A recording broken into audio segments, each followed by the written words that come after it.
Hello, welcome to the start of a spooky winter reading vlog.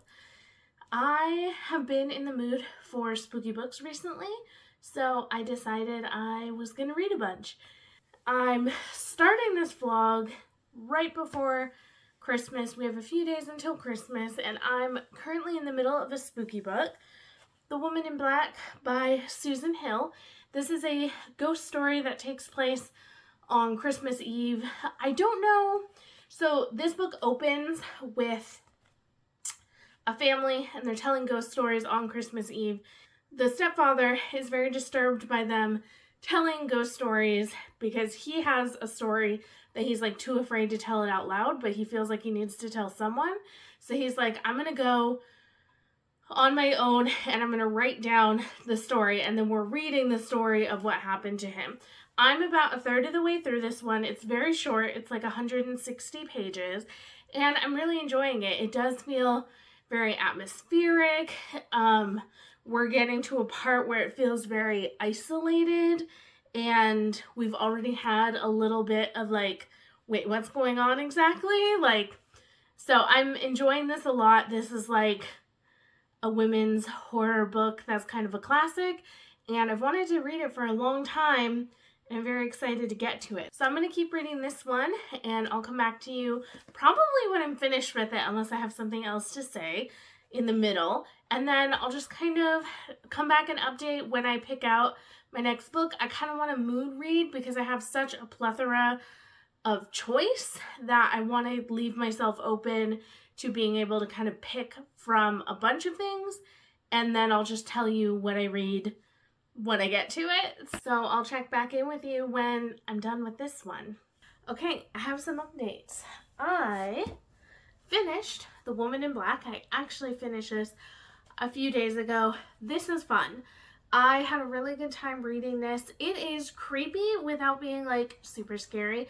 I'm kind of a fraidy cat when it comes to scary things. I don't often read super scary things, and I thought this really towed the line in like creeping me out, but it's not going to keep me up at night because I'm like scared of what's in the dark. So this follows our main character, who is a lawyer, and after a woman dies, he's going to her estate to look through all of her documents, make sure that like everything's accounted for in the will, and then like carry out the will that she leaves behind. And when he's going there, a lot of people from the nearby town are like, ooh, I wouldn't stay there alone, so like maybe just do what you need to do there and then come stay in the inn at night. Everyone's like knows that something is wrong with the house, and of course our main character is kind of like, I'm pretty sure I can handle it, it'll just be easier to work there and stay there. And things go from there. It's creepy, it's fun. I thought it was a little bit predictable, but I liked the ending. It was very almost campy in how things ended up, a little unsettling. I liked the character and how he kind of carried himself throughout the book. I didn't feel like he was a stupid character. Like, he used his brain in spooky situations, which I like, and I feel like he reacted in a way that people would react in these situations. I thought it was really good. I think it's definitely worth a read. I think I landed on giving it a 4 stars. It wasn't like favorite of all time, but it was really good. And then I decided to start another spooky book that I absolutely flew through in just a couple of sittings, and that is Strange Pictures by Uketsu. I've been hearing about this author. They are a YouTuber, I believe. Japanese YouTuber. No one knows their name. They literally like dress up with a mask online and no one knows who they are actually. And they just have always done like horror adjacent things. And in Japan, they wrote Strange Houses and then Strange Pictures. And they both were doing so well that they got translated into English. So this book is a book that focuses on weird pictures that are drawn, and it's told in 4 connected short stories that have to do with weird pictures. why the pictures are being drawn, what they mean, hidden meanings behind them, things like that. And I really enjoyed this. The stories were very quick to read. This is only a 230-page book, so they're roughly like 60 to 80 pages long, each of the stories. So they don't overstay their welcome. I liked the connections between the stories because you often didn't realize how they were connected until the end, and then it was like, oh, now I see how this is all coming together. I could see someone thinking that these are a little predictable or a little cheesy, which I do think they are, but in a fun way. These remind me of like creepypasta stories where it's like, ooh, here's something spooky. It's a little silly, it's a little over the top, but it does have this really unsettling quality. I liked the inclusion of the pictures. I thought they were really interesting. I liked the way that they really like had to do with the plot, and it was often like hard to know exactly what the picture meant until the end when the author kind of wrapped it all up. But then once the author wrapped it all up, it was like, oh, okay, that makes sense. Like all the pieces were there. I just hadn't put them together yet. So I really enjoyed this book. This was another like 4 stars. Not my all-time favorite, but really enjoyable. And I definitely want to read Strange Houses. That one's all about like weird floor plans, which sounds really interesting. But I really liked the writing. I thought it flowed very well. It didn't have like any translation issues that I thought. Like I thought it was very easy to read. You'd hardly know it was a translated book, which is often kind of tricky to do. So I really enjoyed this one. And then I decided to pick up for my next one a book that's maybe less on the spooky side, but still has that kind of mystery quality, and that is You Are Fatally Invited by Andy Pliego. This is a mystery thriller book all about some mystery thriller authors that are invited to the estate of an anonymous mystery writer who's very famed in the mystery genre. And he invites a bunch of these writers to a writing retreat.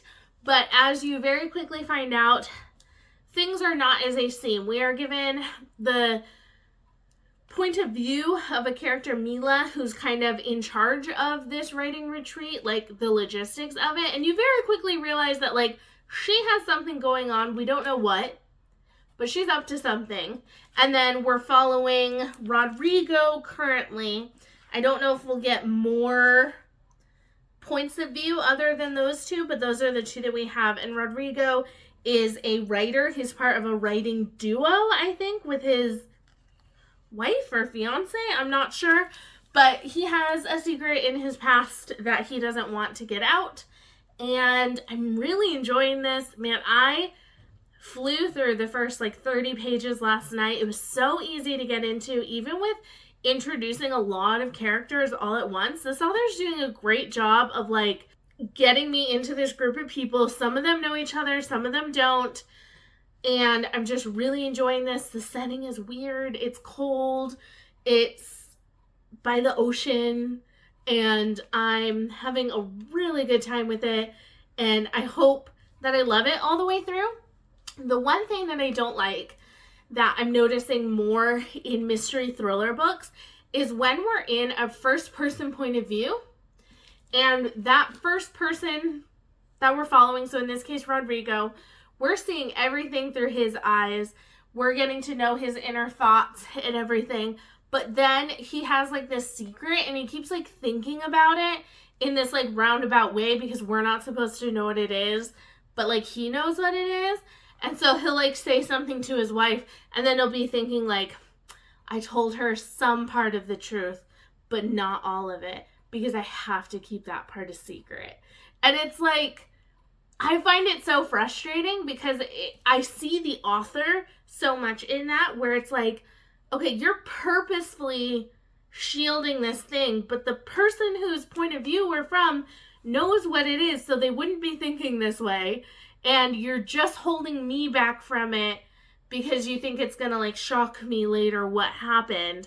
When I often feel like either I should be in third person where it's like, I don't know that this person has a secret and it's going to come to light later, Or if it's first person, let me in on the secret, let me know what happened, and let me also be scared that the secret is going to come out because of this character. Like, I don't know, it feels weird to me to have that like wall when we're seeing all their other thoughts, everything else that they're thinking and doing, but it's like, oh, you can't see that yet. Like, I as the author have decided you can't see that. I don't know, it's kind of frustrating, but I'm enjoying this nonetheless, and I'm going to be sitting down and reading quite a bit of this today.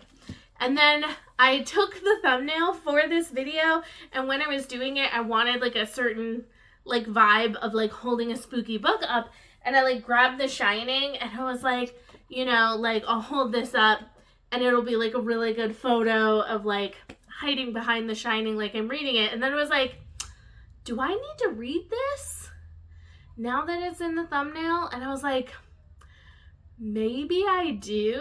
So I think this is going to be the fourth and final book that I read for this. This is a chunky book. So this like does not look as long as it is. It's 650 pages, which actually works for Herkyad. I need to read a 600-page book, and every book that I've been reading has been like 500 pages or 700 pages. So I'm going to try this one out. My friend Danielle at Danielle Reads has read this and enjoyed it. I don't know that it was like a favorite of all time of hers, but I think she had a good time with it. A friend I know in real life has read this and absolutely loved it, thought it was very good. I have seen the movie twice. No, 2.5 times. The first time I watched part of it, I chickened out. Then a few years later, I was in my teens and I watched it. Absolutely terrified me. Absolutely terrified me. Like nightmares, like could not walk in the dark. I was like doing that thing where you're like in the hallway and you turn off the lights and you run to the bedroom to be safe. Like terrified. And then a few years later, I watched it again because I'd forgotten how terrified I was of it. And I was terrified all over again. And I swore to myself I'd never rewatch it. I bought this book years and years ago, like 12 years ago, 13 years ago, at like a library book sale thinking I was going to read it. And then I took it out and I gave it away. And then my friend read it. He said it was really good. And I was like, okay, I think I want to read it again. So that's my journey with The Shining. I've been all over the place with it. I know that the story from the movie is very different from this, and that's why I want to read this. If this was the exact same as the movie, been there, done that, been scared, I'd be fine. But I want to read this, and I kind of want to see if I want to read the sequel, Dr. Sleep, because I've heard that this has more of like the psychological, magical, supernatural elements, whereas like The Shining, it's all very vague. We're gonna try it. I'm excited to try this one. There's a really fun cover of this. I will put it up there. Every time I see this cover, I'm like, I want that cover. This is like kind of a movie cover. It's not terrible, but it's not great either. But that cover is like so pretty. I love it so much. It's gorgeous. So those are my plans for the rest of this reading vlog, these two. I think I'm going to get more into this, and then I'll slowly start working on this during the daytime while I'm finishing this one up. And that's it for my update. I'll check back in with you, and we'll see if I'm scared out of my pants. Oh my gosh, you guys. I just had a book make it to my top 10 books of the year in, like, the last few days of the year. Like, this was so fun. Oh my gosh. I went a little slower. Like, I remember telling you that the first 30 pages I was flying through, and then it was Christmas, so like I wasn't reading as much.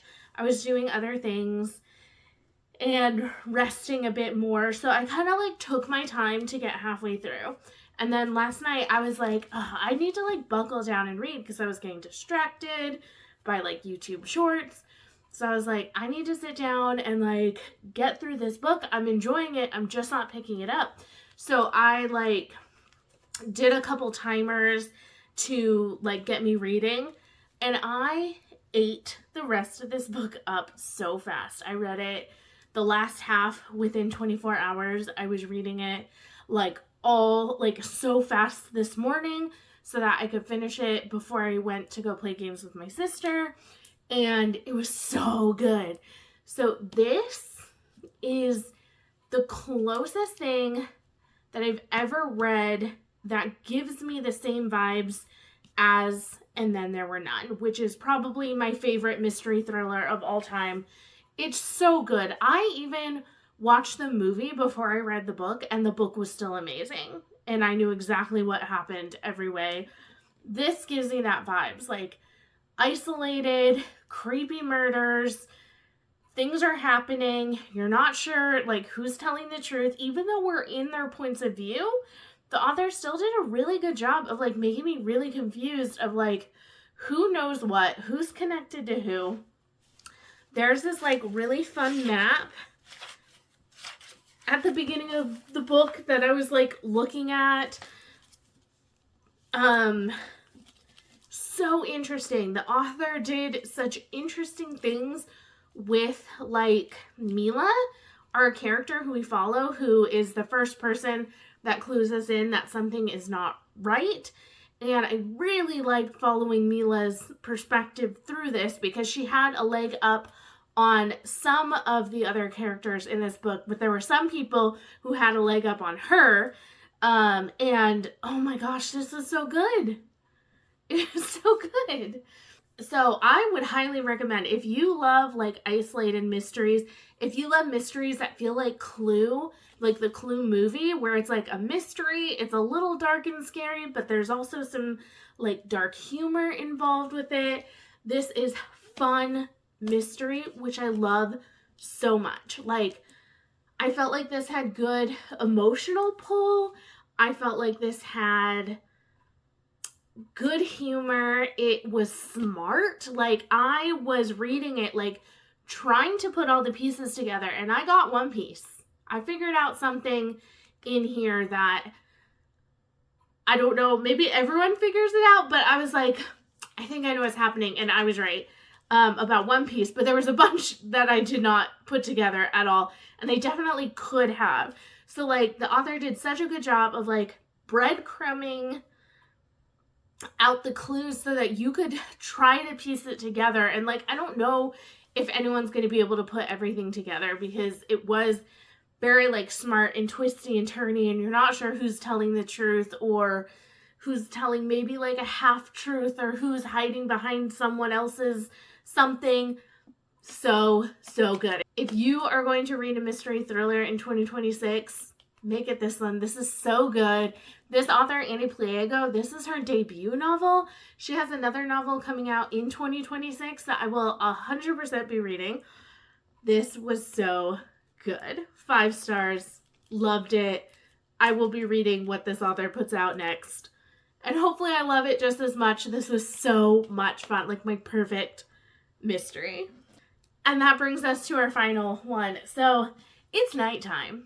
And I'm going to start this because I feel like if I start it now, I'm not going to get to the scary stuff, even though it's nighttime.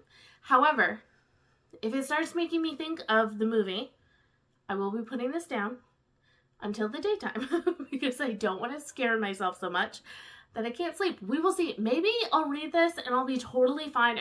I've read other Stephen King novels. To be fair, I haven't read a ton of the super scary ones, but like I've read Misery. I was fine. I watched that movie. I was fine. The movie freaked me out of this, but I'm going to read it. I remember the movie being like very slow to start. It's very, very slow. We got to set up our characters. We got to set up our setting. Oh my goodness, you guys. I am 2/3 of the way through this book, maybe a little over that, and I'm obsessed. I just put this as my number 3 top favorite books of 2025, and I'm not even done with it. I love it so much. This is so much better than the movie. I understand now why Stephen King hates the movie, because if I wrote this and that movie was made off of this, I would also be upset. There is so much taken out of the characters of Jack and Danny for the movie. I kind of understand why, because it would be hard to put all of their backstory and stuff in there that is in here, because this is almost a 700-page book. So trying to fit it into a movie is going to be hard. But I think without the backstory, the movie is so much emptier.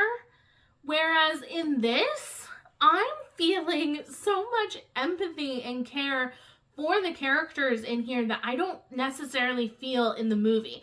I think in the movie, the people that I feel the worst for are Wendy and Danny when things are going very poorly for them. And in this one, I also have a lot of empathy for Jack, which you do not get in the movie, I don't think, at all. I think you get someone who like just snaps one day is kind of what it feels like. And this, you understand why things are snapping for him. He feels like he is between a rock and a hard place and he can't win no matter what. And it's slowly driving him crazy. He is an alcoholic who's trying to stay sober. His father was an abusive alcoholic and he's trying not to be that for his son, and is finding the world is sort of forcing him down that path and he doesn't know how to escape, and it terrifies him, and he's slowly losing his grip on reality because he feels like no matter what he does, it's ending up the same way. And I'm so scared of just the presence of the hotel, but at the same time, I understand why they're staying there, like why they don't just leave. And it's so good. Like, I'm finding myself so scared by it that like I read up to a scary part and I'm like, okay, it's gonna get scary. I'm gonna like put it down for the day and I'll come back to it tomorrow. But I don't want to stop reading it. I'm 436 pages in. I have like 150 pages to go. This will be the first book I finish in 2026. I'm reading this on New Year's Eve, unless I finish it tonight, but I might be too scared to like finish it all in one go. I'm very interested to see what other things are going to be different in here, because there's some things that we haven't seen yet at all that are in the movie, and now I'm wondering, like, were they in the book at all? So I'll be interested to see how it finishes up.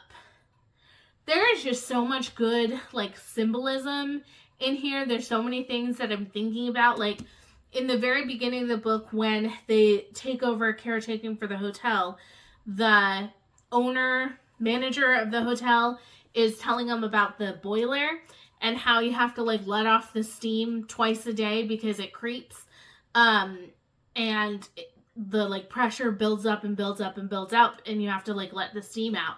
And, like, what a good symbol for, like, what's happening inside of Jack. And Jack is having to constantly go down and let out the steam on the boiler, but, like, he can't figure out how to do that for himself. And so just all these feelings of anger and frustration and fear and desperation are just, like, building and building inside him, and there's no way for him to, like, release his own feelings. And it's just, this is a masterpiece. I love it so much. Stephen King, hats off to you. This is so good. Okay, I finished The Shining. I'm giving this 5 stars. I really, really enjoyed it. I read so much of it. I thought I was going to finish it last night, and then I had to stop with, like, this much left because it was getting intense, and I was like, I don't know how scary it's going to get. But I didn't want to read it, like, late into the night. But I finished it. It's January 1st. This was my first official finished book of the year. And it was 5 stars. So what a great way to start off the year. This was worth all the hype. I think this is so much better than the movie. I understand completely why Stephen King did not like the movie.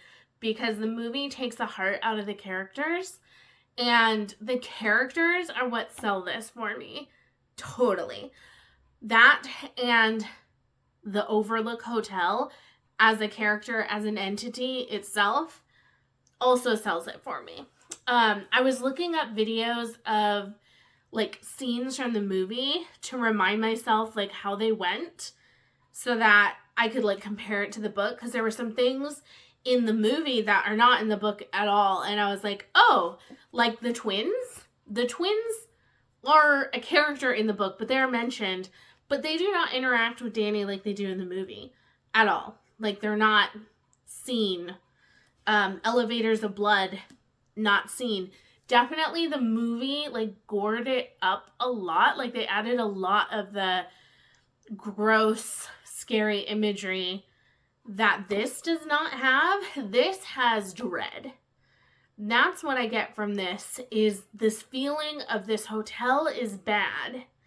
And all three of them, Jack, Wendy, and Danny, they all feel that the Overlook is a bad place to be. But because of how the dad's life has been going up to this point, he doesn't feel like he has any other choice but to be here. And the Overlook wants them for a reason that becomes clear as you read. And when I was looking up differences between the movies and the book, there was a like little YouTube short that I watched about Stephen King talking about the movie, and he talked about how there was no warmth in the Shining movie, and there's a lot of warmth, or he said, like, I hope you find the warmth in this book.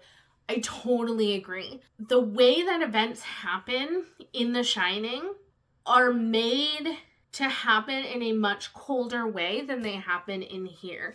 And I'm trying to think of how to explain that without spoiling anything. What I'll say is, in the movie, you get the feeling that things are just happening because they're happening. And you don't understand why the characters are doing what they're doing. Here, you understand why. And I think it adds an element of, like, sadness to what's happening, and an air of tragedy for this family. And it's really, really good. I will 100% be reading the sequel, Dr. Sleep. I hope it's good. I don't know if any of you have read Dr. Sleep. Let me know if I should be like hyped up going into it, or if I should like temper my expectations. I will 100% be reading that. And this just made me excited to read more Stephen King novels. This is really good. It's like by far my favorite I've read from him. That brings us to the end of my spooky book vlog. I'm so glad I used The Shining for my thumbnail, because then I had to read it and I loved it. What a way to end a really great chunk of reading. Like 3.5 stars, I think, is what I gave The Woman in Black. Like having that and then just getting better from there. Like 2 5 stars, You Are Fatally Invited, and The Shining in a row, because I haven't really been reading anything in between them. I've just been picking them up one after the other. So I ended 2025 with You Are Fatally Invited at 5 stars. And then I started 2026 with this 5 stars. Like, that felt really great. I would love to know if you've read any of these books, or if you're thinking of picking any of them up. I thought they were all good in their own ways, and I'll definitely be picking up more by every single author that I read in this video, so that's kind of exciting. So thank you so much for watching. I hope you'll stick around for the next video. Hit the subscribe button if you're interested. We got a lot more fun things coming in 2026, and I'll see you in the next video. Bye!